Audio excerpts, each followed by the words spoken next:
नमस्कार, मी वैशाली। आज मी तुम्हाला छान असं चटपटी सुरमईचं कालवण करून दाखवणार आहे।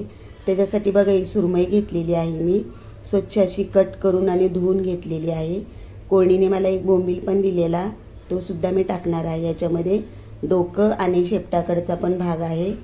टोमॅटो घेतलेला आहे, एक मोठा कांदा घेतलेला आहे, म्हणजे मीडियम साईजचा कांदा आहे।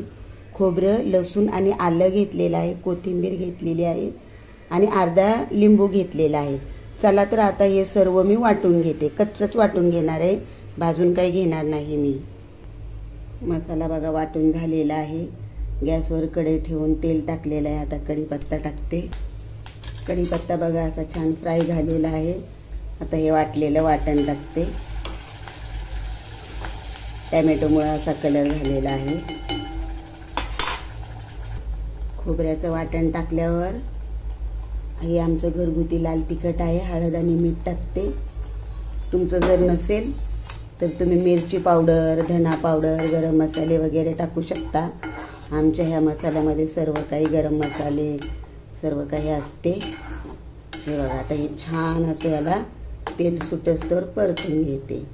मसाला बघा छान असा परतलेला आहे। आता मसाला वाटलेलं पाणी टाकते, मिक्सरचं भांडं धुवून।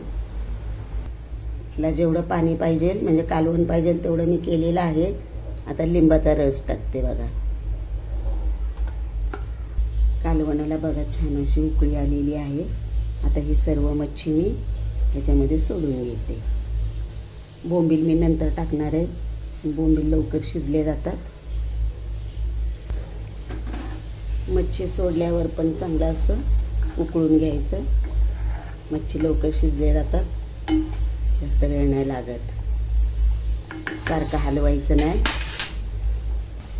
झाकण ठेवून पण चांगलं असं शिजवायचं 2-4 मिनिट। आता ह्याच्यामध्ये मी बोंबील सोडते।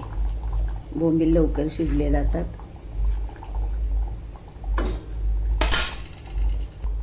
तयार झालेलं आहे बघा कालवण। आता कोथिंबीर टाकते। आता मी डिशमध्ये काढून घेते। तर कसं वाटलं मी बनवलेलं सुरमईचं कालवण तुम्हाला, हे तुम्ही मला नक्कीच कमेंट करून सांगा। माझ्या चॅनलला लाईक, शेअर आणि सबस्क्राईब करा। बाय।